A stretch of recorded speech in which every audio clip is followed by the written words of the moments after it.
Bien, buenas. Como parte del desarrollo del curso que ya habíamos visto en la primera parte, vamos a utilizar en esta ocasión otra vez el programa Mega para poder hacer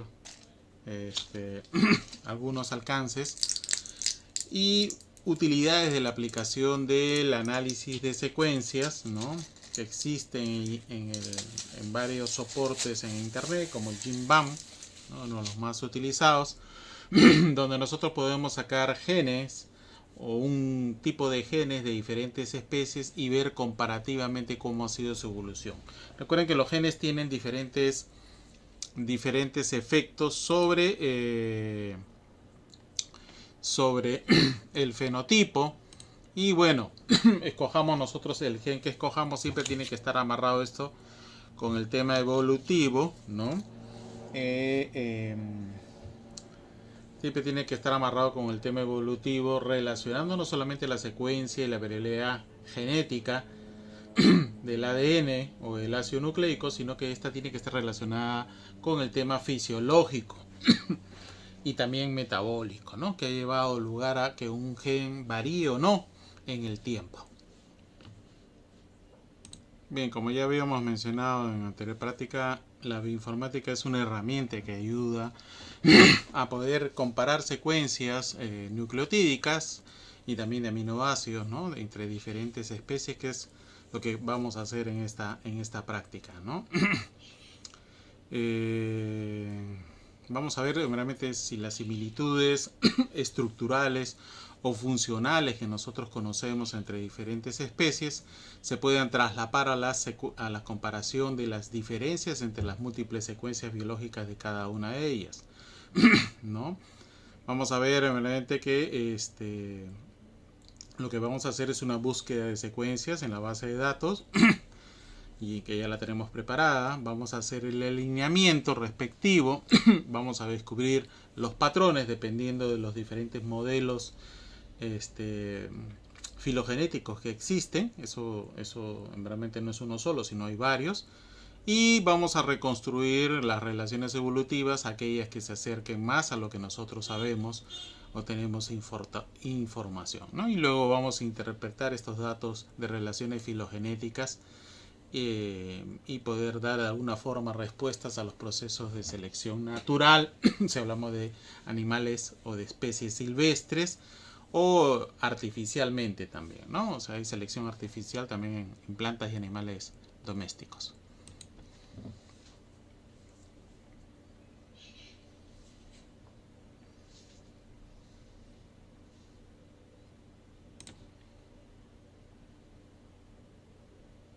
Evolutiva es una escuela de clasificación que tiene como finalidad determinar no solo la genealogía, sino también la evolución de los diferentes linajes que componen un taxón. Dentro de esta sistemática evolutiva podemos encontrar los cladogramas.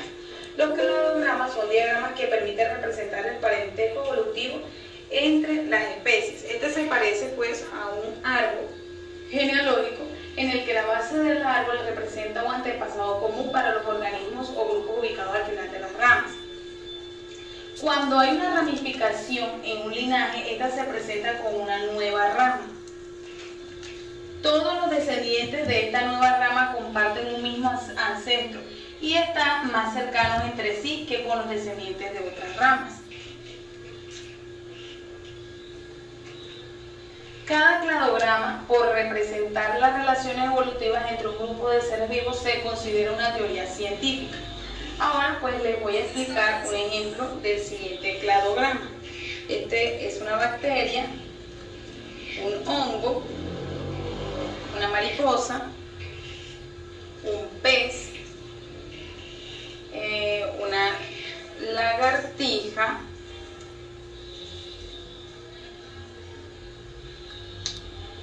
y por último un ratón. Estas ramas pues señalan cada organismo que les acabé de mencionar. En esta imagen se muestra el parentesco entre una bacteria, que la vemos aquí, un hongo, una mariposa, un pez, una lagartija y un ratón. Junto a la línea del cladograma se notan unos cuadros rojos, que lo pueden observar aquí. indican las características compartidas entre todos estos organismos. La característica que está más en la base es el de estar formado por células, que está aquí, células eucariotas. Todos los linajes que se derivaron desde este punto, los que conducen a los hongos, mariposas, peces, lagartijas y los ratones poseen esta característica, es decir, el hongo, la mariposa, el pez, la lagartija y el ratón poseen células eucariotas. La segunda característica señalada, que es la que vemos aquí, son los tejidos animales. Todas las ramificaciones que hay después de este punto deben tener tejidos animales, exceptuando el hongo y la bacteria, pues que está antes de este nodo. Una característica es la de poseer cráneo. Entonces podemos decir que el pez, la lagartija y el ratón poseen cráneos y los anteriores no.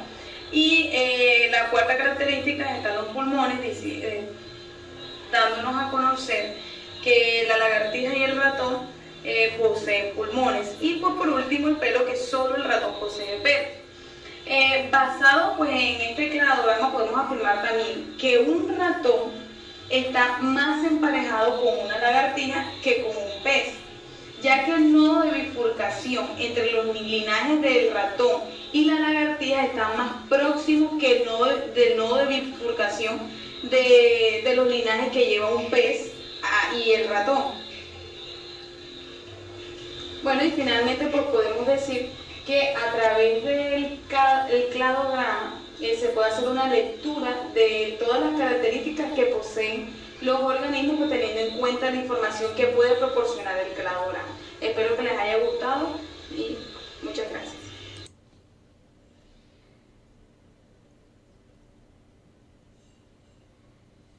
En este video vamos a hablar de taxonomía. En el afán que tenemos los biólogos de andar clasificándolo todo, una de las cosas que quisimos hacer es clasificar a todas las formas de seres vivos que existen. Y se armó un lío porque son muchos. Entonces, lo que surge ahí es la taxonomía, que es la rama de la biología que justamente va a intentar establecer reglas de clasificación. Pero, como los taxónomos también son seres humanos y no siempre nos ponemos de acuerdo, resulta ser que aparecen escuelas de clasificación que utilizan distintos criterios. Esas escuelas las vamos a ver enseguida. Ahora vamos a trabajar una en particular, que es la escuela cladista. Antes de empezar con eso, quiero que pongamos un poco en remojo conceptos de evolución, que son los de convergencia y divergencia. Recuerden que la evolución convergente era aquella en la que bichos que no tenían un ancestro en común, estos dos vienen de historietas diferentes, se parecen externamente o anatómicamente porque se han adaptado a ambientes parecidos, han sufrido presiones ambientales semejantes. En este caso, ser superhéroes, entonces usan botas, son musculosos, tienen pechos grandes, etcétera, etcétera. En el extremo contrario de esto tenemos la divergencia. ¿Qué quiere decir? Que bichos que sí tienen un ancestro en común no se parecen porque han sufrido presiones ambientales diferentes. Entonces, este bicho se adaptó a ser herbívoro, comer hojas de los árboles, por lo tanto tiene un cuello largo, mientras que este bicho es carnívoro, tiene que andar correteando presas, tiene patas cortas, cuello corto. Dicho esto, empecemos con la escuela cladista. La escuela cladista arma o agrupa a los seres vivos armando árboles filogenéticos. En estos cladogramas, fíjense que tienen como características que son dicotómicos. ¿Qué quiere decir? Que vengo con un grupo de individuos, de especies que tienen una característica, ¡plac!, se separan, divergen. Después tenemos esta característica que quedó acá, por ejemplo, 4 patas, tetrápodos. Vienen tetrápodos, ¡plac!, se separan en 2 grupos. O sea que trabajan sobre las divergencias.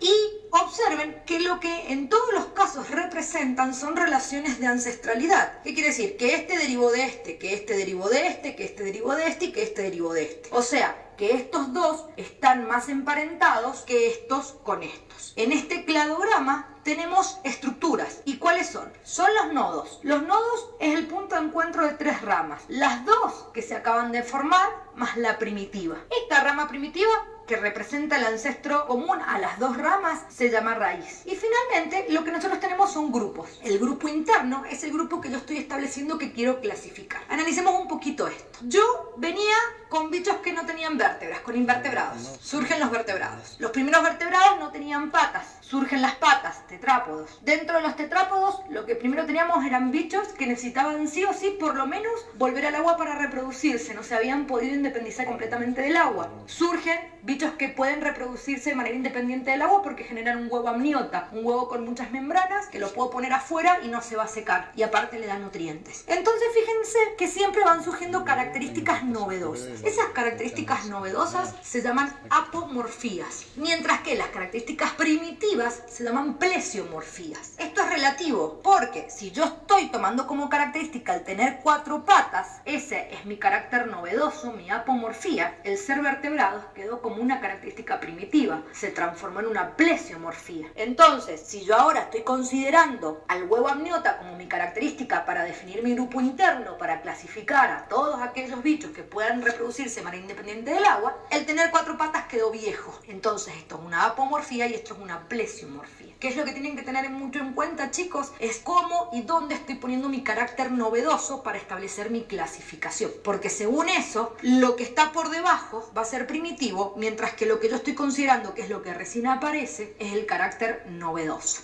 Este tema de las apomorfías me permite establecer grupos, porque yo voy a decir que todos aquellos grupos que incluyan al ancestro común tetrápodo 4 patas y a todos sus descendientes, ese grupo se va a llamar monofilético. Pongamos un ejemplo. Supongamos que yo voy a ver quiénes tienen este huevo amniota, quiénes pueden poner un huevo independiente del agua. Entonces yo voy a decir que mamíferos, tortugas, lagartos, cocodrilos y aves, todos tienen huevo amniota. El grupo entonces que arranca de acá, cuya característica novedosa es tener el huevo amniota, es un grupo monofilético. Incluye al ancestro común, a la raíz y a todos los descendientes de ese grupo. Los grupos monofiléticos son la base de la clasificación cladística. Resulta que quiero hacer otro tipo de estudio y yo quiero estudiar a los bichos que tienen 4 patas. Entonces yo vengo y miro los bichos que tienen 4 patas y voy a decir, bueno, este anfibio medio mutante tiene 4 patas. Los mamíferos tienen 4 patas, las tortugas tienen 4 patas, los lagartos tienen 4 patas, los cocodrilos tienen 4 patas. Y voy y le cuento las patas a las aves y encuentro que tienen 2, porque lo otro son alas. Bueno, independientemente de que no analicé muy en detalle esas alas, que en realidad son patas modificadas,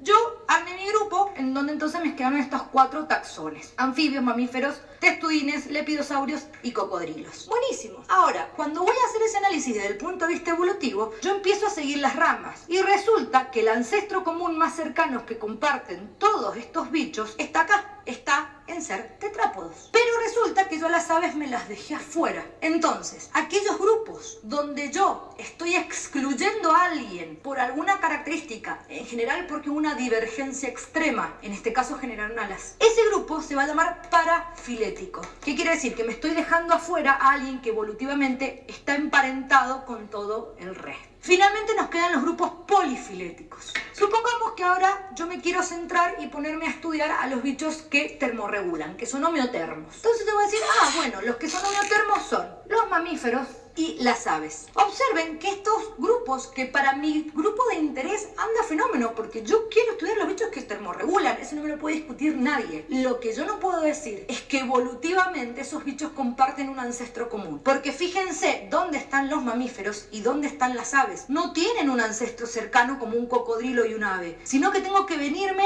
hasta acá para ver el ancestro común. Estos grupos que yo armo, donde tomo organismos que no están emparentados, son los grupos polifiléticos. Poli, muchos. Entonces, resumamos. Monofilético, el ancestro común y todos los descendientes. Parafilético, el ancestro común, los descendientes, pero me estoy dejando a alguien afuera. Excluyo a alguien por una divergencia extrema. Polifilético, junto bichos que no están emparentados de manera cercana. ¿Por qué? Por una convergencia, porque han sufrido presiones semejantes, entonces se parecen. En función de esto, la escuela cladista se basa en grupos monofiléticos. Pero no quiere decir que esté mal que yo quiera estudiar a los organismos que termorregulan, que son homeotermos. Entonces, ahí está perfecto. Yo acepto que estoy armando un grupo polifilético. Lo que estaría mal es si a mí se me da por decir que, aparte de que son homeotermos, comparten un ancestro común cercano. Ahí es donde estoy metiendo la pata. Esta estas son hipótesis y van cambiando, cada vez que hay más datos van cambiando. Entonces se utilizan criterios que se llama el criterio de la parsimonia para, entre las distintas hipótesis que surjan, seleccionar aquellas que es más probable. Fíjense en este caso,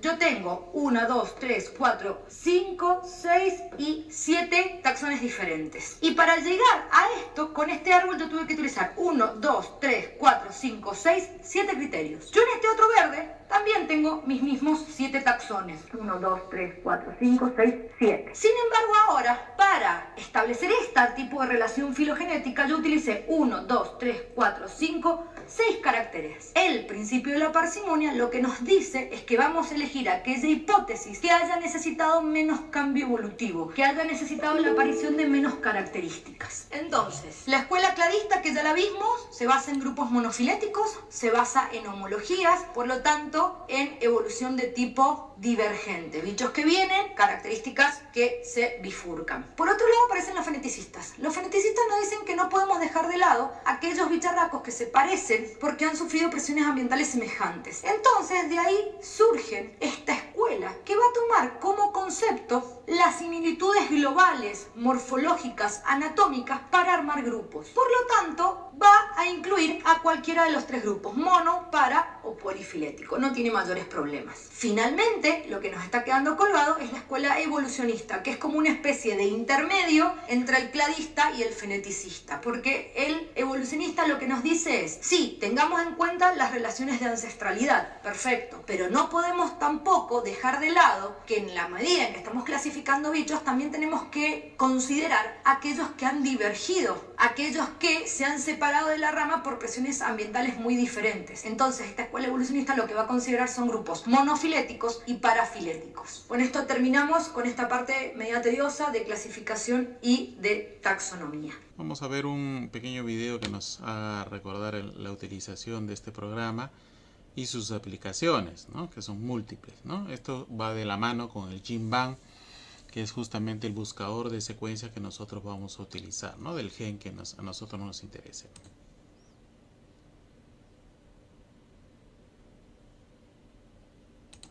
Un aspecto que se debe tomar en cuenta al construir árboles filogenéticos y cladogramas es que nos basamos simplemente en información taxonómica, ¿no? Y después de tener esa información taxonómica y de historia natural, evolutiva de cada grupo, puede ser a nivel de especies diferentes o las mismas especies de un grupo, incluso dentro de lo que ya se forman nuevas razas o variedades o tipos o líneas, ¿no? Ahí recién utilizamos información molecular para afinar meramente si la evolución ha ido por ese sentido, ¿no? Igual para selección, ¿no? Para programas de selección se utiliza también la información para analizar a nivel de razas o líneas y ver por dónde va el tema evolutivo, ¿no? Cuando observamos toda la diversidad viva a nuestro alrededor, una pregunta natural es ¿qué tan relacionadas están las diferentes especies entre sí? Y si lo ponemos en un contexto evolutivo, el parentesco entre ellas debería estar ligado a qué tan reciente es el ancestro común entre 2 especies. Y lo que vamos a tratar de hacer en este video es construir un árbol para mostrar cómo diferentes especies evolucionaron a partir de ancestros comunes. Y vamos a hacerlo basándonos en algunos rasgos visibles. Pero esta va a ser una enorme simplificación, porque solo voy a trabajar con 5 especies y 5 rasgos muy simples. Pero como veremos, o como hablaremos en videos futuros, esto puede hacerse de una forma mucho más compleja.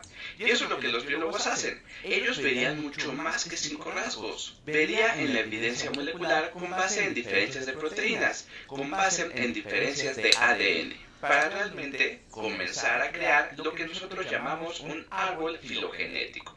Déjame escribirlo. Un árbol filogenético. Y bueno, filo viene del griego para grupo o tribu o tipo. Y genético, ya sabes, está relacionado a la palabra génesis. Entonces, puedes pensar esto con la pregunta de cómo suceden estas cosas. ¿Cómo es que suceden los diferentes grupos o tribus? O en este caso, ¿cómo suceden las diferentes especies? Bien, cuando se intenta hacer uno de estos árboles, es importante comprender que esto es una hipótesis. Y como siempre, vamos a intentar tener la hipótesis más simple que podamos para explicar lo que observamos. Y cuando vemos estas especies que tenemos listadas aquí, parece que hay una que es más diferente que todas las demás, es decir, la lamprea, ya que la lamprea no tiene ninguno de estos 5 rasgos que estamos observando. Así que a esta la vamos a llamar un grupo externo. Y muchas veces cuando necesitan construir un árbol filogenético, podrían proporcionarles algo que claramente sea un grupo externo.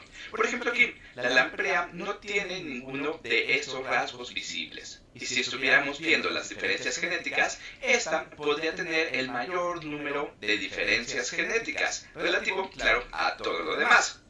Y esto tiene sentido, porque la hipótesis más simple es que su ancestro común sea aquel que esté más distante en el pasado que todos los demás.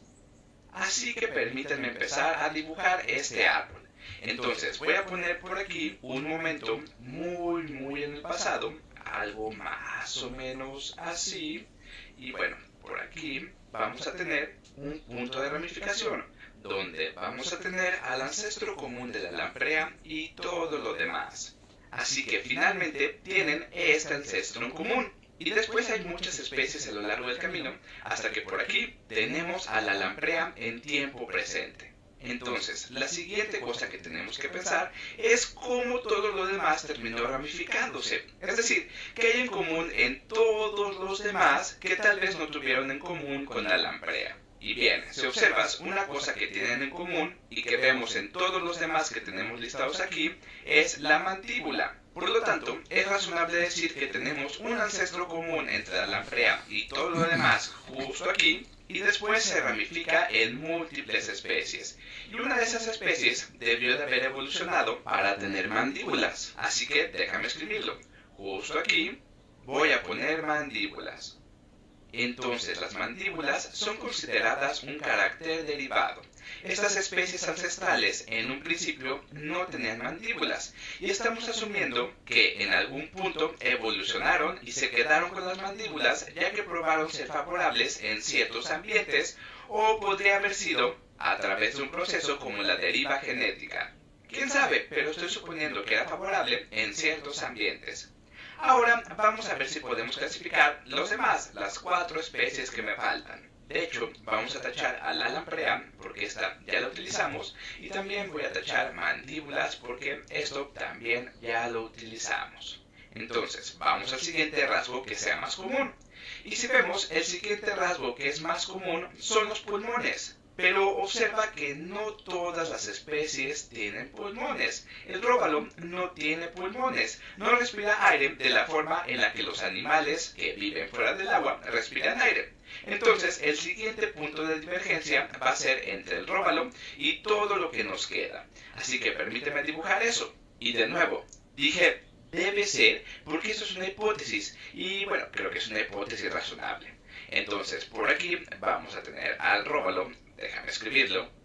Voy a tener al róbalo y hay un ancestro común entre el róbalo y todo lo demás justo aquí. Es decir, entre el róbalo y el antílope, el águila calva y el caimán. Y en algún punto ese ancestro en común se dividió en múltiples especies y una de esas especies hijas debió de haber evolucionado a tener pulmones en algún punto. Entonces, aquí voy a poner pulmones. Bien, estamos suponiendo que eso no fue en el linaje del róbalo. Y una vez más, solo estoy buscando la explicación más simple. También podría haber sido alguna situación donde tal vez los pulmones evolucionaron y luego se fueron en algún punto para regresar a una forma más ancestral, pero prefiero tener una explicación más simple. Esta explicación más simple es una propiedad que los biólogos llaman parsimonia. Déjame escribirlo. La idea de la parsimonia. Y parsimonia, en el lenguaje coloquial, significa simple, sencillo o económico. Cuando alguien les dice que son parsimoniosos, es una palabra que suena bastante bien, pero significa que eres sencillo. Ahora, parsimonia en este contexto es pensar que somos simples o que tratamos de simplificar la complejidad. estamos tratando de ser tan simples como sea posible en nuestra explicación de qué está ocurriendo. Pero en cualquier caso, volvamos a lo que estábamos haciendo. Ya hemos hablado del róbalo, así que lo voy a tachar con este color, y también ya hablamos de pulmones, así que también lo voy a quitar de aquí. Y ahora nos falta hablar de plumaje, pelaje y mollejas, y también del antílope, el águila calva y el caimán. Muy bien, parece que el águila calva y el caimán son los únicos que tienen mollejas, y el antílope tiene pelaje. De hecho, aún no hemos hablado del águila calva y sus plumas, pero ahorita vamos a hacerlo. Así que hagamos una rama por aquí para hablar del águila calva. Y veamos si puedo construir una que explique las diferencias entre el águila calva, el antílope y el caimán. Bien, el águila calva y el caimán tienen algo en común. Así que déjame poner por aquí al caimán. Tanto el águila calva como el caimán tienen mollejas, cosa que no tiene el antílope. Y obviamente pude haber puesto el caimán de este lado y el águila calva de este lado, o podía haber rotado cualquiera de estas ramas del otro lado en cualquiera de estos dos puntos de ramificación. Y después lo que nos queda por último es el antílope. Así que lo voy a escribir aquí. Aquí tengo al antílope. Ahora veamos si puedo dar cuenta de todos estos caracteres derivados.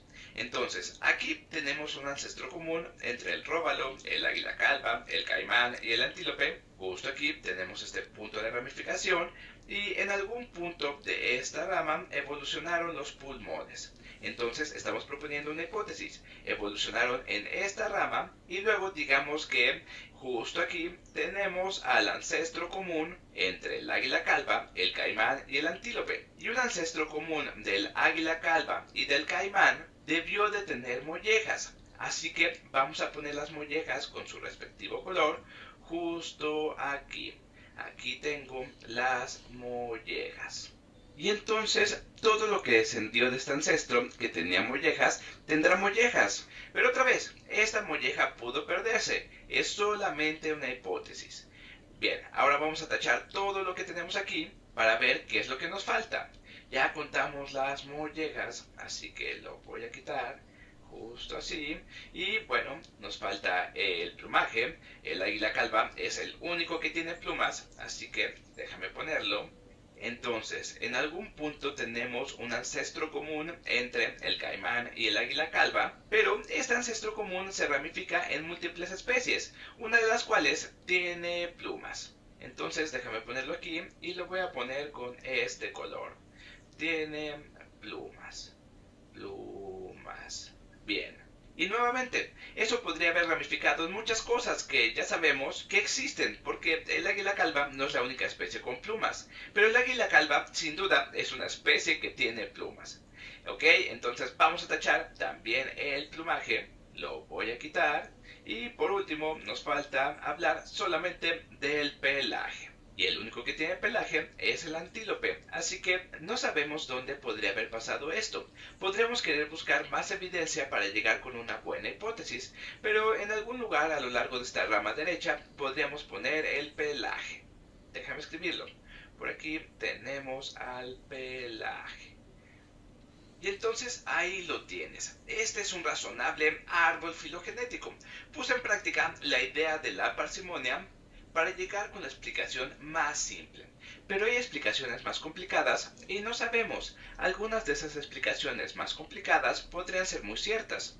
Pero de esto tenemos ya una representación gráfica y fácil de qué tan relacionadas podrían estar diferentes especies y dónde comparten ancestros comunes. Entonces, el águila y el caimán comparten un ancestro común justo aquí, basándonos en este árbol filogenético, y además vamos a decir que están más relacionados que lo que está el antílope con el caimán. El águila calva y el caimán tienen más en común, o dicho de otra manera, tienen un ancestro común más común o un ancestro común más reciente justo ahí que el ancestro que tienen en común el antílope y el caimán, que está hasta acá abajo. Y eso los haría estar más relacionados. Si estuviéramos haciendo esto más formal, entonces buscaríamos la evidencia genética y buscaríamos distintas proteínas, Es decir, pensar en si el ADN del águila calva y del caimán tienen más en común entre sí que el ADN del antílope. Especialmente cuando esto es más complejo, podría haber muchas explicaciones diferentes, y solo queremos obtener más y más y más evidencias para seguir mejorando nuestros árboles filogenéticos.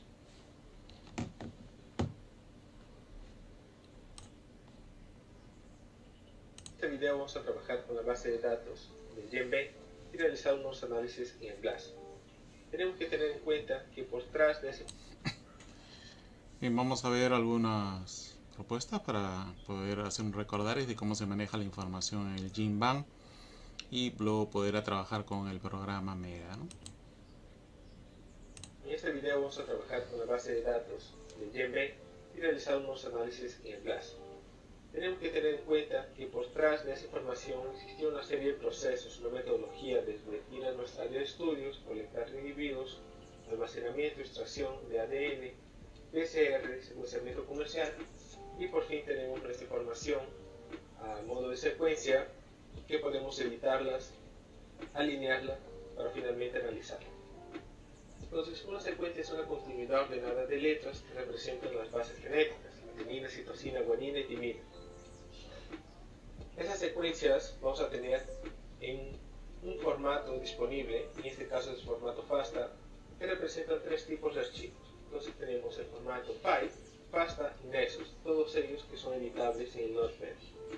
El FAI, desarrollado por George Prezenstein en 1980, y FASTA por David Lippman y William Pearson en 1985, y el Nexus por Wayne y David Mason, en colaboración con David Swafford en 1997.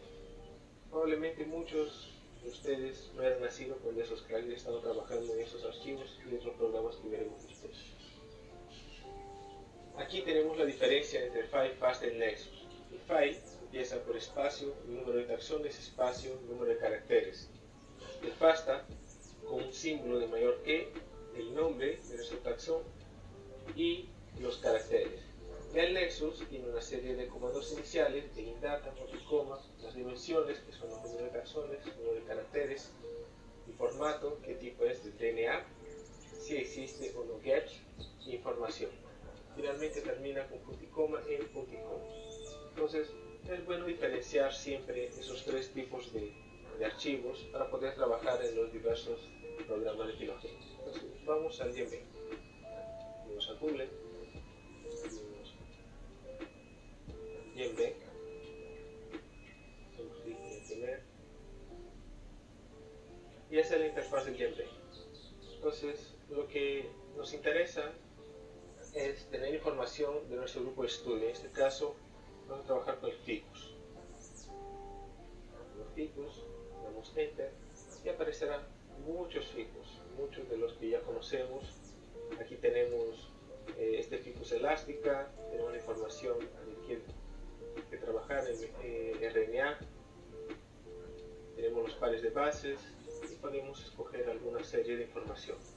Pero es muy general ficus, entonces yo quiero ficus y nuestro marcador, en este caso es RBCL. Pero ¿qué es RBCL? RBCL es un marcador plastidial, aquí está el nombre, ribulose 1.5 bifosfato, carboxilasa, oxigenasa, larsa y bidionite. Entonces ese es el significado de ese marcador. Lo que quiero saber, por ejemplo, quiero tener la información de este ficus victoria, hacemos clic y aparecerá inmediatamente toda su información, desde quienes han depositado, los autores, en qué revista está depositada, el año 2012 y lo más importante, la secuencia, que está disponible en columnas de 10 caracteres cada una. Entonces 1 a 60, 61 a 120, 121, así. Entonces tenemos aquí timina, adenina, etc.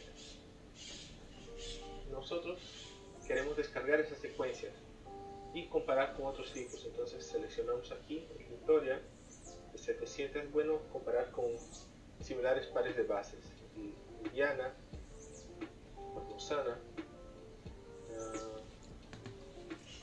Gaspariniana, y bueno, vamos a descargar eso por el momento. Tenemos aquí Centro, File y escogemos el formato FASTA. Creamos un archivo y se va a descargar. Abrimos en nuestra carpeta este archivo para corroborar que se encuentra en formato FASTA.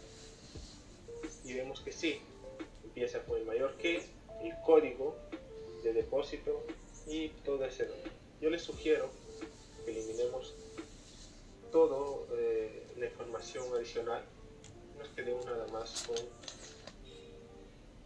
el nombre de nuestro taxón.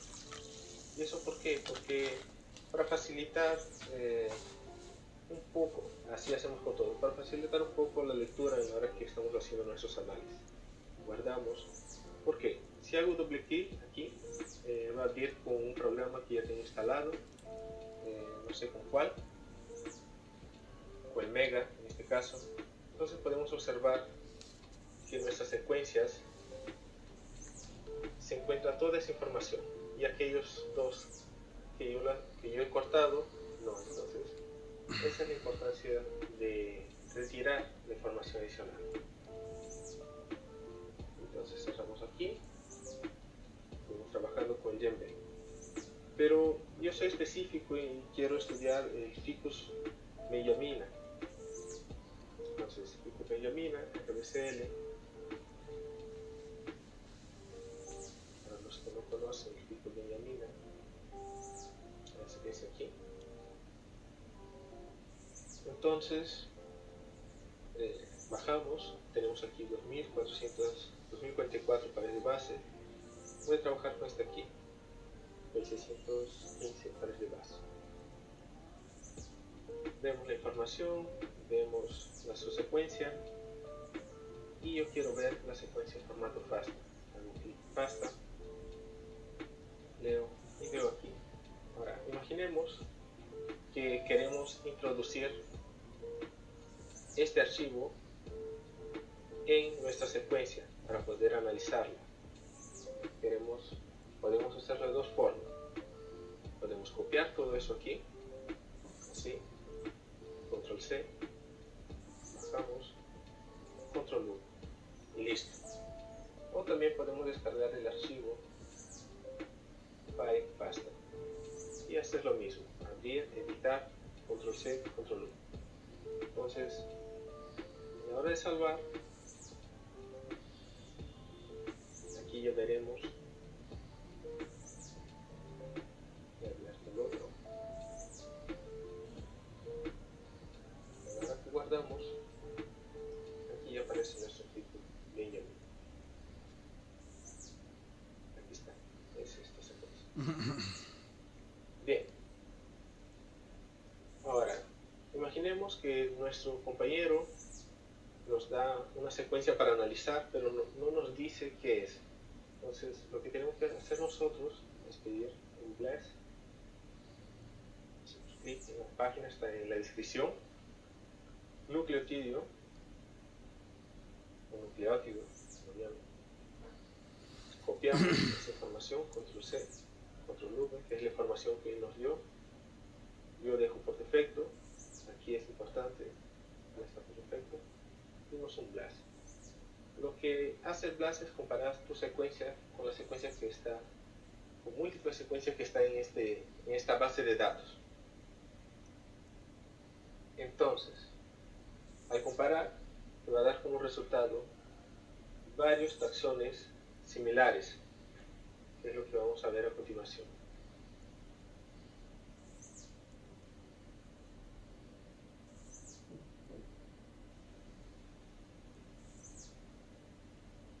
Bien, aquí ya cargado, y podemos ver que es 100% idéntica con el Ficus glaberrina, fistulosa, etcétera, etcétera. Hay otros que son menos idénticos, 99, 98%, pero los primeros siempre son los más idénticos. El e-value, que es importante, siempre cuando es 0, próximo de 0, significa que está bien. El máximo puntaje, el puntaje total, la compatibilidad. Entonces lo que tenemos que hacer aquí con el BLAS es, podemos pedir la gráfica de las 100 primeras secuencias, podemos observar que todas o la mayoría de ellas son compatibles, a excepción de esas aquí, que al inicio de la secuencia tiene algunos espacios. Podemos pedir de las 4 primeras nada más.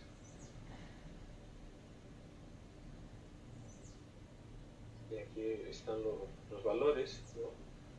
El 200, compatible. Podemos pedir el alineamiento para pairwise, de los 4 primeros. Entonces ahí compara nuestra secuencia con la secuencia encontrada por Philippus, Glaberrima, etc. Aquí, los 60 primeros, ¿qué es lo que tenemos aquí? 100% compatible, 615 pares de base, no tiene gaps, que son los espacios vacíos informativos, y bueno, eso es todo. La taxonomía también podemos observar, viaje, organismo, taxonomía de sus taxones, y así. Bien, espero que hayan entendido, y cualquier cosa escríbanme.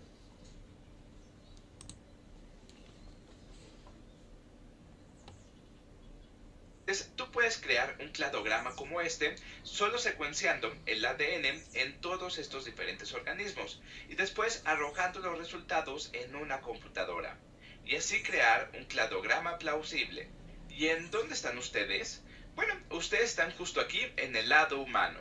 Y si tuviéramos que ir a través desde la izquierda, están los lémures y los lorinos. Ellos comparten un ancestro común justo aquí, pero también muestran un ancestro común lejano con todos los primates aquí en la posición inicial. Después vamos a hablar de los tarseros o los monos del Nuevo Mundo y los monos del Viejo Mundo.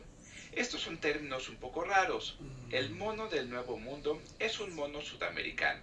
Un ejemplo podría ser el mono ardilla. Y el mono del Viejo Mundo sería como un babuino, así que todos estos monos tienen cola. Y ahora continuaremos con los simios. El primero sería el gibón, que sería el primer punto de ramificación. Después tenemos al orangután, el gorila, el chimpancé y podemos poner al bonobo ramificado justo por aquí. Y finalmente tenemos a los humanos. Entonces, de nuevo, esto es solo un cladograma. Es una hipótesis de cómo estas cosas están relacionadas y estamos viendo a las características que están compartidas por todos estos miembros. Pero las grandes características que estamos viendo ahora son las estructuras homólogas de ADN. En otras palabras, en donde la genética coincide, significa que tienen un ancestro en común. ¿Y eso significa que pasamos de gorilas a humanos? No, solo significa que tenemos un ancestro al inicio de este punto. Entonces, estos fueron los cladogramas y espero que todo esto te haya sido bastante útil. Incluido humanos, ¿no? Pero vamos a empezar con el tema de animales como los mamíferos en general, donde pertenecemos todos, ¿no?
O la evolución del cerdo, que es otro de los animales pecuarios también que se utiliza bastante, ¿no?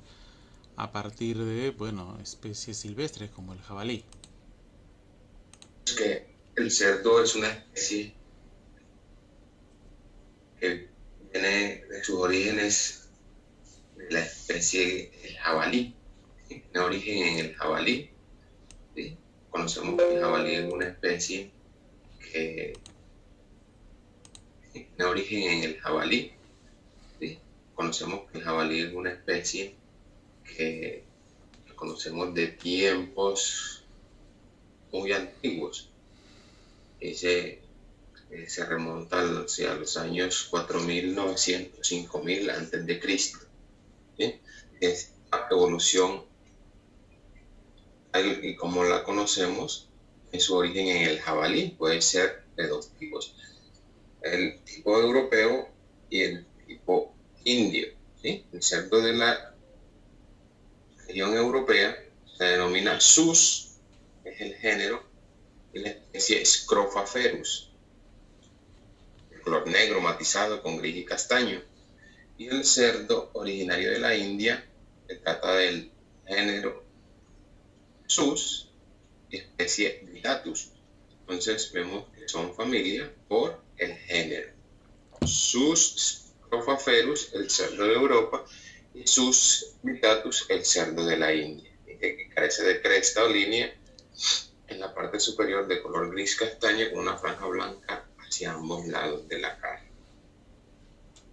Y el origen de los porcinos se dio en Europa e India, y según algunos autores, su domesticación se remonta hacia el año 4900 a 5000 a.C., tiempos muy atrás.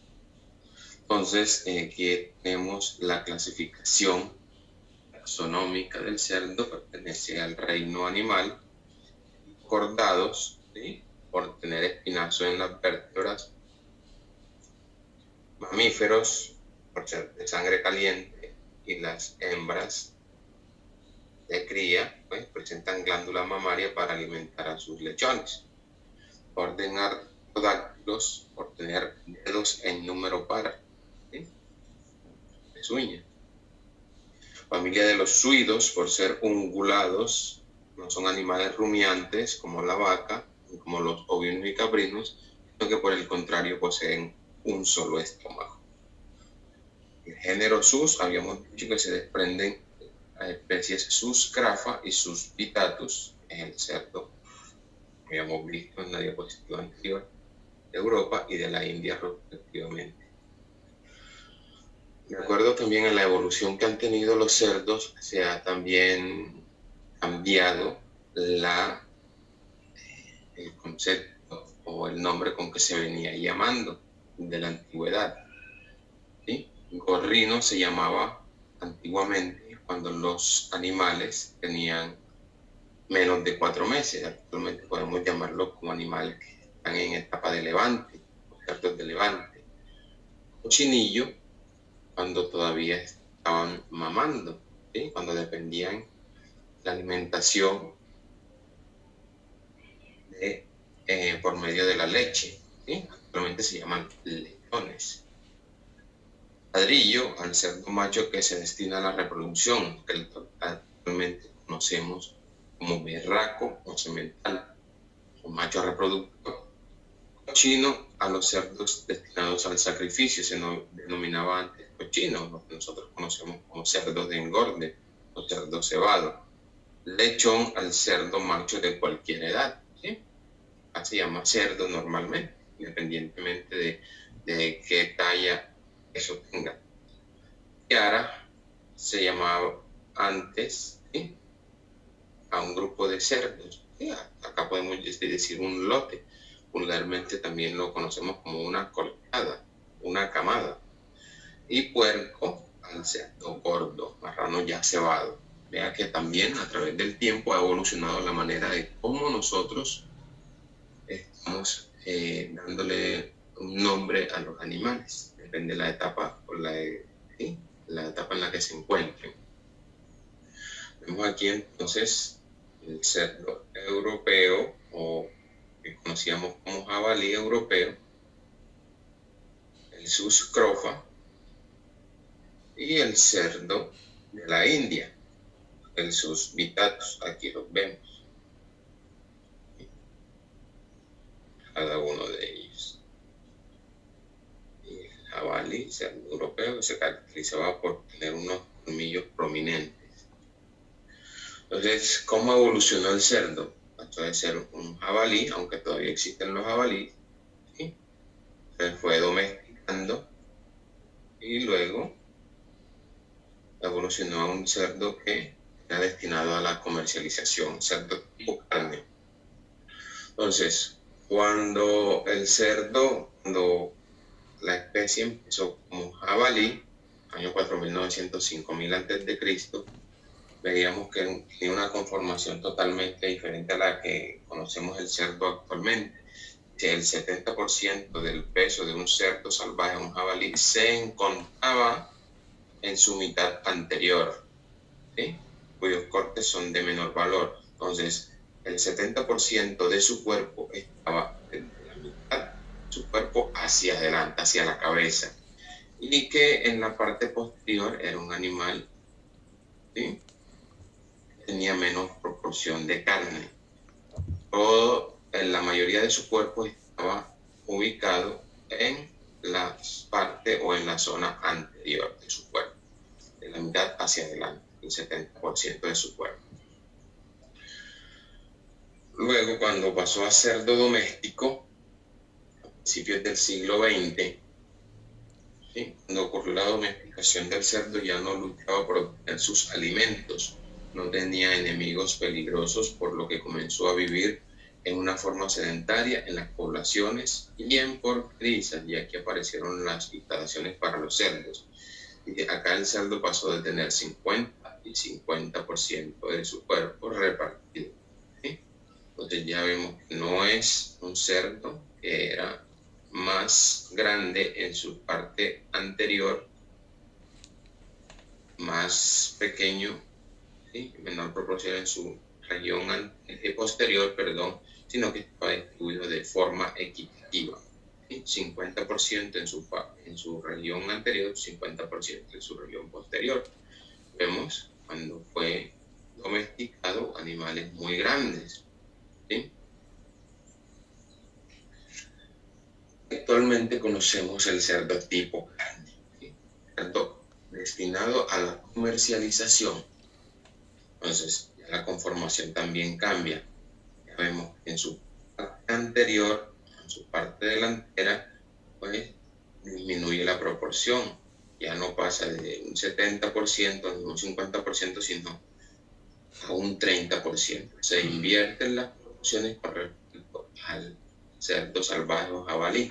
Y el 70% de su cuerpo, ¿sí?, se encuentra en la región posterior o en la parte trasera, donde se acumula gran cantidad de carne, ¿sí?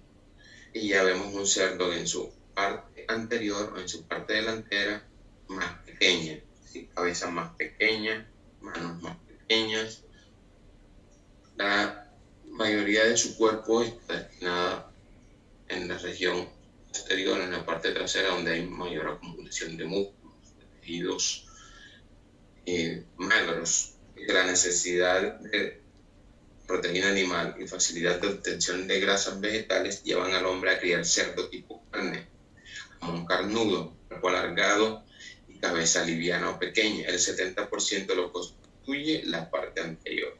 Aquí vemos claramente. Esto ha venido evolucionando gracias a los cruzamientos, ¿sí? Ha venido mejorando algunas características como la producción de carne, el tamaño, ¿sí? Eso es mediante cruzamiento con otras razas. Así es que se obtiene el mejoramiento genético mediante cruces. Entonces vemos aquí, en resumen, cómo ha sido la evolución. Primero, cerdo salvaje, luego cerdo domesticado, tercero, cerdo para la producción de carne. Vemos cómo ha venido evolucionando, cómo se ha venido conformando el cuerpo del animal hasta llegar al cerdo que conocemos hoy día. También ha evolucionado la deposición de grasa, ¿sí?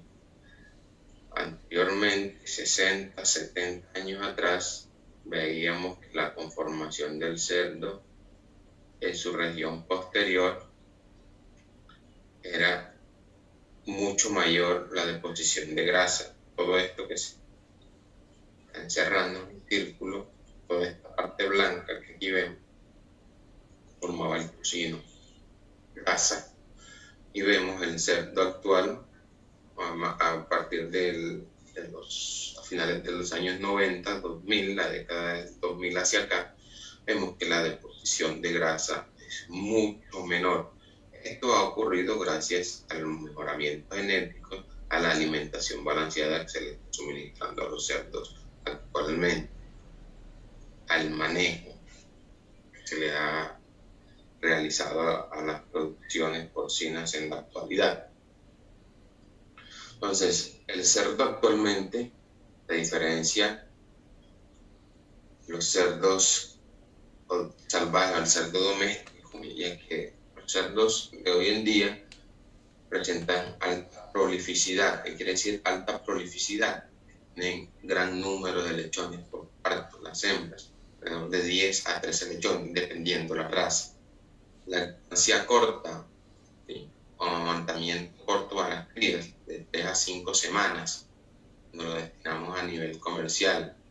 Nosotros destinamos las crías para la venta o para la ceba, bajo intervalo de celo, ¿sí? De acuerdo al manejo que le demos a las cerdas gestantes o a las cerdas crías. Depende de la condición en la que lleguen al momento del destete, ya sea las 3, 4 o 5 semanas, se acorta este intervalo. Es decir, que apenas yo destete a los cerdos a una edad temprana, se me puede acalorar a hembra a edad temprana, a un tiempo temprano. Si yo desteto los lechones a los 21 a 28 días nacidos, a los siguientes 5 días se me puede estar presentando o se me puede estar acalorando la cerda. Un intervalo entre 3 y 10 días.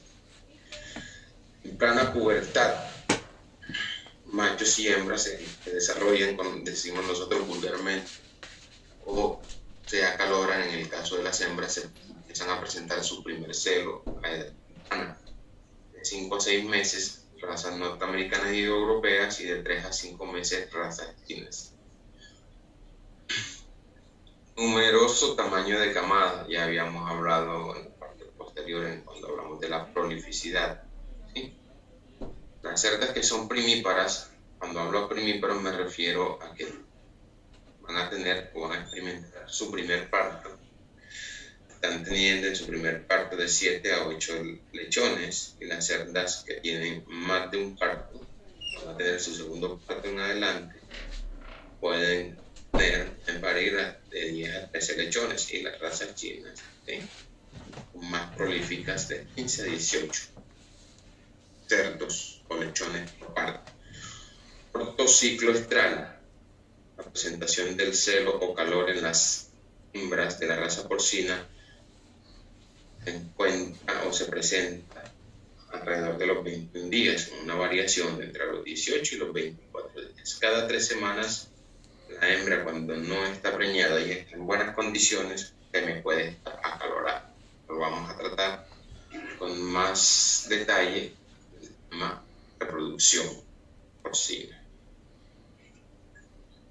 Entonces, los cerdos de la actualidad vemos que presentan características como la docilidad. Las hembras son muy dóciles o muy mansas al momento del parto. Son muy aseados, ya que tienen hábitos de limpieza muy marcados. ¿Sí? Limitan áreas sucias y limpias dentro del corral, dentro de la marranera, dentro del piquero, decimos nosotros de manera vulgar o de manera común. Limitan áreas sucias y limpias. ¿Sí? Lo tienen los cerdos en un corral. Ellos generalmente dividen ese corral en 2 partes. El área limpia, en donde ellos donde ellos comen, donde ellos reposan, y el área sucia donde ellos realizan sus necesidades, donde ellos defecan, ¿sí? Donde ellos orinan. Entonces, son muy aseados en ese sentido. Ellos se revuelcan en sus heces para termorregular. Cuando las temperaturas están muy elevadas, los cerdos están estresados, entonces buscan mecanismos como revolcarse en sus heces para encontrar mayor frescura, ¿sí? Ellos no sudan. Entonces ellos termorregulan la temperatura corporal cuando la temperatura está muy alta, revolcándose en sus propias heces. Desde ahí se denomina el término cochino. Pero ellos aseados decimos que son porque delimitan el área donde... Bien, para esta práctica nosotros ya tenemos unas secuencias que están ya en, como ustedes han visto, en extensión FASTA, ¿no? Que es la famosa TXT. Hay los archivos, entonces nosotros tenemos los archivos, como ya se pueden ver, están los archivos con las extensiones. Si queremos ver, a ver,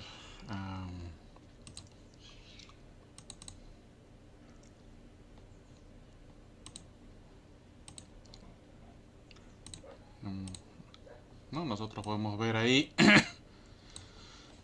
que ya tenemos nosotros las secuencias. En este caso vamos a trabajar pues con especies domésticas, con vacuno, cabra, caballo, cerdo, ¿no? Llama, cuy y dos aves, pato y gallina en este caso. Bien, el programa siempre antes de hacer cualquier tipo de alineamiento, ¿no? Debemos cargar toda la secuencia, como se puede ver acá. Y nosotros observamos que, bueno, lo están marcando con colores, ¿no? Aquellas secuencias que son idénticas las marca, por ejemplo, acá la timina. Todas estas especies, hasta cuy, tienen timina. Pato y gallina tiene guanina en esta segunda secuencia, ¿no? De la misma forma para todos. En algunos casos hay secuencias compartidas por todas las especies. Son secuencias conservadas o nucleótidos conservados. Mientras que en otros sufren variaciones. Recuerden ustedes que cada 3 nucleótidos determina un aminoácido, ¿no? Acá tenemos que me va a determinar un aminoácido en el código, que ya lo hemos visto en otra práctica. Y de acuerdo a esto nosotros vamos a poder armar los árboles filogenéticos, ¿no? Entonces abrimos el programa Mega, que todos ya lo deben tener instalado, ¿no? Ahí está el programa Mega, ¿no? Para poder hacer este tipo de análisis, ¿no? El formato tiene que estar convertido a formato Mega. A la hora que uno lo jala, ¿no? Lo puede fácilmente convertir a formato Mega. En este caso le hemos puesto pues el nombre de especies domésticas, ¿no? Jalamos esta ALN, ¿no? Que es lo que hemos estado viendo en la secuencia, ¿no? Ahí visualizamos nosotros, por ejemplo, cuáles son las extensiones ALN, ¿no? Entonces, nosotros podemos, de acuerdo a eso, transformarlo, ¿no? En un formato Mega, ¿no? Que el programa lo tiene para hacerlo, ¿no? Previamente, para que lo jale. Una vez que nosotros jalamos el programa, ¿no? Jalamos el archivo, podemos mirar lo que ya hemos visto, pero a nosotros nos interesa en verdad donde está ese árbol, este pequeño árbol que dice filogenia. Y ahí nosotros, ¿no? Una vez que tenemos las secuencias, vamos a escoger el modelo, ¿no? El de máxima parsimonia es uno de los que se utiliza con mayor frecuencia, pero hay otros más, ¿no? El de máxima similitud, el Neighbor Unit, ¿no? UPGMA, son modelos que establecen las tasas mutacionales. Recuerden que los nucleótidos mutan, ¿no? ¿Y cuál es la tasa mutacional de cada uno de ellos? Eso varía por modelo. Puede ser de purinas a pirimidinas, o de purina a purina o viceversa. No se sabe con exactitud y cada uno de esos modelos prioriza, ¿no?, la tasa mutacional en una dirección u otra. ¿Ya? Pero probamos con aquel que se acerque más a la historia real, meramente de la evolución de, en este caso, de estos vertebrados o vertebrados domésticos, ¿no? Previamente nosotros vamos a elegir la secuencia y nos va a pedir algunos parámetros, ¿no? Tenemos ahí para secuencias nucleotídicas, para proteínas, si estamos hablando de secuencias de aminoácidos, ¿no? Nosotros le damos OK, ¿no? Y escogemos, decimos que esto sea una secuencia codificante, porque también tenemos, recuerden ustedes, secuencias de ADN que no codifican proteínas. Le decimos sí, para que sea una secuencia codificante.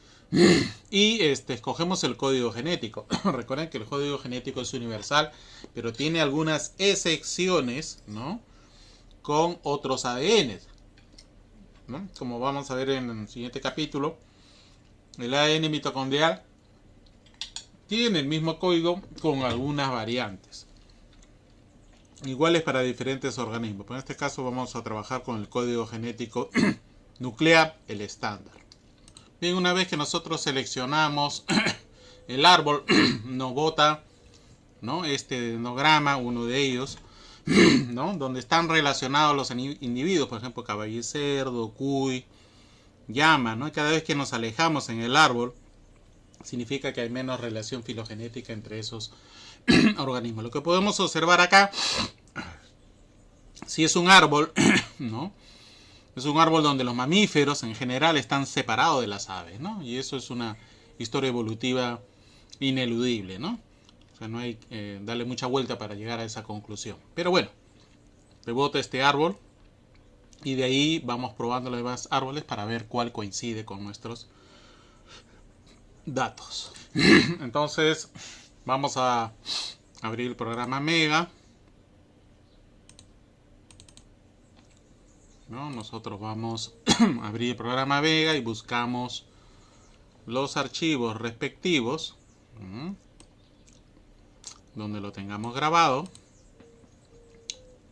Acá. Entonces buscamos, abrimos, ¿no?, domésticas, buscamos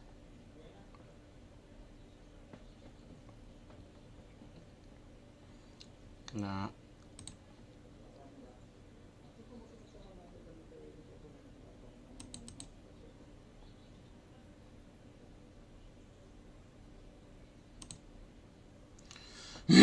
ahí tenemos los archivos que los tenemos, ¿no?, grabados, ¿no?, con las secuencias específicas, ¿no?, para poder dilucidar, ¿no? En este caso hay que editar, ¿no?, pero es una forma de poderlo ver previamente antes de trabajar la secuencia, ¿no?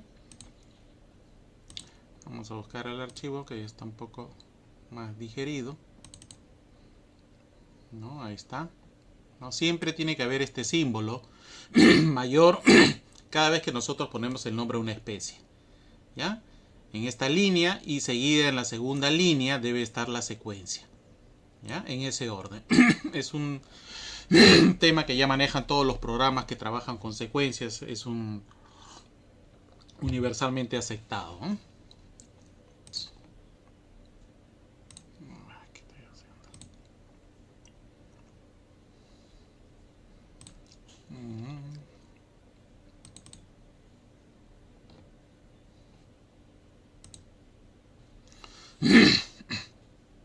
Entonces ya tenemos la secuencia, ¿no? Ya tenemos la secuencia, ¿no? Y si queremos verlo pues con más detalle,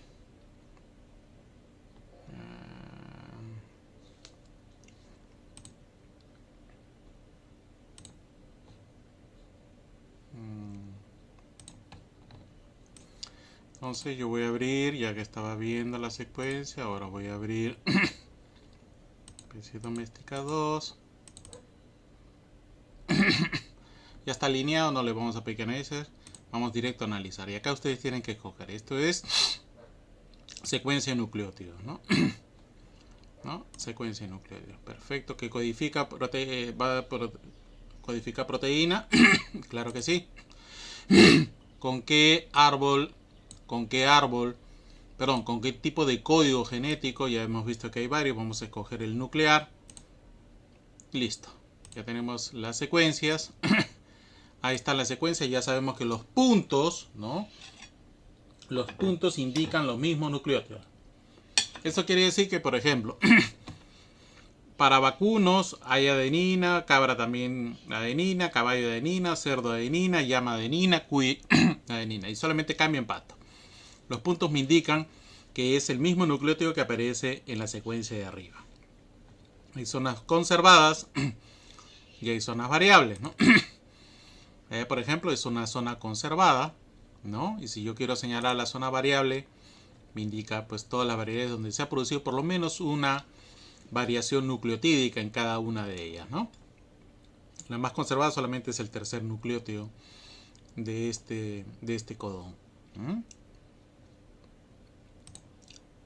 Muy bien, seguidamente voy a aplicar la filogenia y ahí, bueno, puedo escoger yo cuál de estos modelos voy a utilizar. Vamos a escoger uno, el Neighbor Unit, es uno, y a ver qué nos, ¿no? Ajá. Entonces nos sale esta información, que es verdaderamente que nos explica qué está haciendo el modelo, qué le está dando más valor, ¿no? Y le hacemos OK. Y ahí está, ¿no? Nos bota este árbol. Lo voy a agrandar un poco, ¿no? Nos bota este árbol basado obviamente en información. Acá está toda la información de las publicaciones. Todo esto está basado ya en publicaciones previas, ¿no? Y nosotros vamos a poder observar bien, con los datos vamos a proceder a hacer el análisis filogenético. Acá le hacemos un clic acá. Hay varios modelos, como ya le dije. Vamos a escoger uno, el Neighbor Unit. ¿Ya? Y esto nos explica un poco de qué se trata este modelo. Ahí nos dan a nosotros algunos datos. Nosotros simplemente le damos OK. Y me bota el árbol, ¿no? Este árbol está, bueno, ahí están las publicaciones. Siempre tiene el tema de las publicaciones, ¿no? En que se basa este modelo. Son modelos ya inferidos hace décadas. Y bueno, ahí tenemos nosotros el árbol, ¿no? Este árbol en forma escalonada. Lo que sí podemos ver, grupo grande de aves acá y de mamíferos acá, ¿no? Pero si queremos darle otro, de repente nuestra vista se acomoda. Esa es otra forma de verlo, ¿no? Pero creo que el tema ¿no? Esa es otra forma de verlo, ¿no? Nosotros podemos ordenarlo de muchas formas. Las publicaciones en árboles genealógicos es bastante variado, ¿no? Entonces incluso lo podemos ver en círculo, ¿no? Lo podemos ver radiado, ¿no? En fin, dependiendo ya de cada autor, qué es lo que desea, ¿no? Entonces, para mí, por ejemplo, yo manejo más de forma escalonada. Y acá vamos a ver, pato y gallina están alejados filogenéticamente del resto, ¿no? Entonces, veríamos quién está más cerca a quién con este modelo Neighbor Unit, ¿no? De repente acá hay lo que se llama el flip. Con este flip yo puedo cambiar de posición. De repente puedo subir vacuno, ¿no? Puedo decir, no, vacuno va arriba. Ahí está vacuno, que está más cerca a cabra, ¿no? Habría que preguntarse si es así, es cierto, ¿no? Está más cerca a cabra. Vamos a ponerlo ahí, para que lo veamos con más calma. Almiría no. Esto debería subir, ¿no? El tema de repente debería ser el cambio acá. Caballo estaría más cerca a vacuno, dirían algunos, de repente por el tamaño. Otros me van a decir, no, de repente llama sube y caballo podría darle la vuelta. Pero hay un tema ahí, el cuy no debe ir ahí. En fin, en este modelo notamos, por ejemplo, que los rumiantes, básicamente vacuno y llama, ¿no? El cerdo no es un rumiante, ponemos el caballo ahí. Pero acá está el cuy y acá está la cabra. Entonces ahí hay un problema. Porque este modelo debería poner a los rumiantes juntos. O sea, cabra, ovino y... Perdón, cabra, llama y vacuno. Sin embargo, eso no pasa. Entonces, este modelo no se condiciona para las cosas que yo quiero sacar acá, ¿no? Entonces, escojo otro modelo, ¿no? Escojo otro modelo que esté más acorde, ¿no? Voy a escoger el de UPMGA, otro modelo. Le doy igualito, ok. Ajá. Y me bota esto, ¿no? Y me bota este modelo. Acá este modelo sigue separando aves, lo cual está bien. Vacuno y cabra ahora están juntos, pero llama aparece por acá. Y cerdo y caballo siguen apareciendo juntos, ¿no? Entonces de repente yo podría hacerle un subtree, le hago el cambio. Cabra y vacuno está acá. Voy a cambiar acá. Cuy se aleja de acá. Cuy está más alejado. Llama y cerdo de repente, ¿no? Digo, llama está acá, cerdo y caballo. Pero esto, bueno, es un modelo es un modelo que predice, ¿no? Un poco más cierto que el otro, ¿no? Que tanto se han separado, ¿no? Acá había una separación de cerdo y caballo y la llama ha ido allá. Pero si de repente no te convence este modelo, apliquemos otro. El programa tiene... Vamos a aplicar el de máxima parsimonia. Igualito, le hacemos OK. Y nos bota otro modelo. Y acá, ¿no? Acá sí tenemos algo interesante. Están estos tres en grupo, ¿no? Estos tres en grupo. Donde vemos, meramente, apareció la cabra, ¿no? Se distanció del vacuno y del vacuno se distanciaron las llamas, ¿no? Y acá podríamos hacer un flick para acomodarlo un poco mejor. Lo que queremos es poner el cuy más lejos, ¿no? Podría ser una explicación, ¿no? Si quiero de repente lo pongo así: cabra, vacuno, llama, cerdo, ¿no? Caballo, cuy, ¿no? Entonces este modelo como que se acomoda mejor a los resultados que yo estoy teniendo, ¿no? En esta construcción de árboles filogenéticos. Hay que ir probando, ¿no? Hay que ir probando, y eso depende de la secuencia también, depende del gen, si está muy conservado, tiene mucha variabilidad. ¿Qué importancia ha tenido este gen en todos estos individuos para tener un árbol, ¿no? Filogenético aceptable, ¿no? Para ver quién es el ancestro más común, quién dio lugar a otros individuos, ¿no? Esa es la idea de los árboles filogenéticos, ¿no? Incluso esto ya lo puedo guardar, incluso, ¿no? Puedo guardar la información, la imagen la puedo guardar. De repente quiero guardarla como un BMP, ¿no? Busco el archivo, qué sé yo, lo voy a grabar en escritorio, le pongo acá filogenia, ¿no? Para mi presentación de mi informe, lo guardo, ¿no? Ahí está, como BMP, lo grabo como figura, ¿no? Y debe estar grabado, ¿no? Debe estar grabado.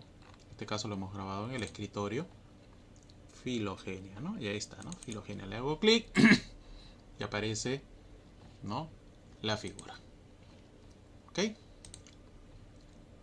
Bien. Otra cosa que también puedo hacer con la secuencia, que tengo otra vez la secuencia, es traducirla. Ya lo habíamos visto, ¿no? Puedo yo traducir la secuencia, ya sabemos el código de una letra. En este caso este es metionina, ¿no? Acá entra otro aminoácido, arginina si no me equivoco, ¿no? Con el código genético. Y a partir de ahí también yo puedo, en base a esto, construir árboles. Ya no por la secuencia de los nucleótidos, sino la de los aminoácidos. Y en verdad, la de los aminoácidos es una de las más certeras, porque está asociada a una enzima, a una proteína estructural que ha tenido que evolucionar en el tiempo. Es en sí el aminoácido el que va a determinar el éxito de una mutación en el material genético, ¿no? Entonces de repente ahí yo puedo agarrar y construir también máxima parsimonia, ¿no? Y bueno, ¿no? Obtener resultados, ¿no? ¿Ok? Obtener resultados. Lo podemos jugar, es bastante versátil el programa, ¿no? Bien, tenemos algunos ejercicios para resolver utilizando obviamente el programa Megwa. Usted escoja 3 animales, plantas, vegetales, lo que usted quiera, pero en general, ¿no? Y construye un árbol filogenético, ¿no? Tiene que buscar la información en el GenBank, ¿no? En el GenBank, ¿no? Ustedes ahí descargan la secuencia, ¿no? Descargan la secuencia y lo analizan.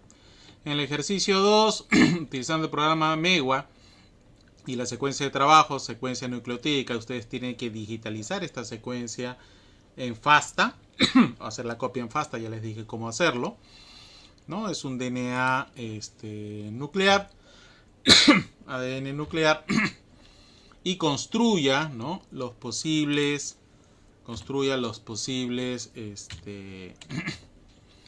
árbol filogenético a partir de estas 7 especies propuestas, ¿no? Y bueno, concluir. ¿Qué puede concluir, no? ¿Quién está más cerca? ¿Quién está más lejos? Etcétera.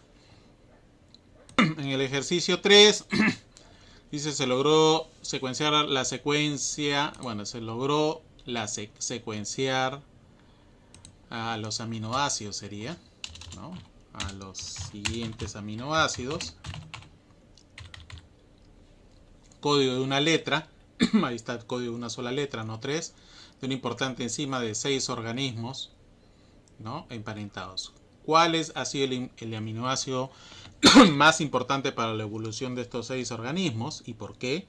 Y construye un árbol filogenético de los 6 organismos basándose en la secuencia de aminoácidos, ¿no? Que es lo que le puede hacer el programa Mega. Y por último, usted construye el árbol filogenético de la especie animal de su trabajo. Usted ha escogido una especie animal. Para exposición, escoja un gen cualquiera, ¿no?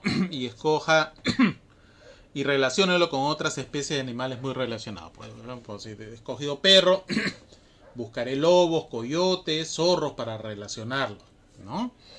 O sea, lo más cercano posible y ver qué conclusiones obtiene, ¿no? Algunas referencias bibliográficas que le podrían ser de utilidad, ¿no? Están ahí presentes, ¿ok?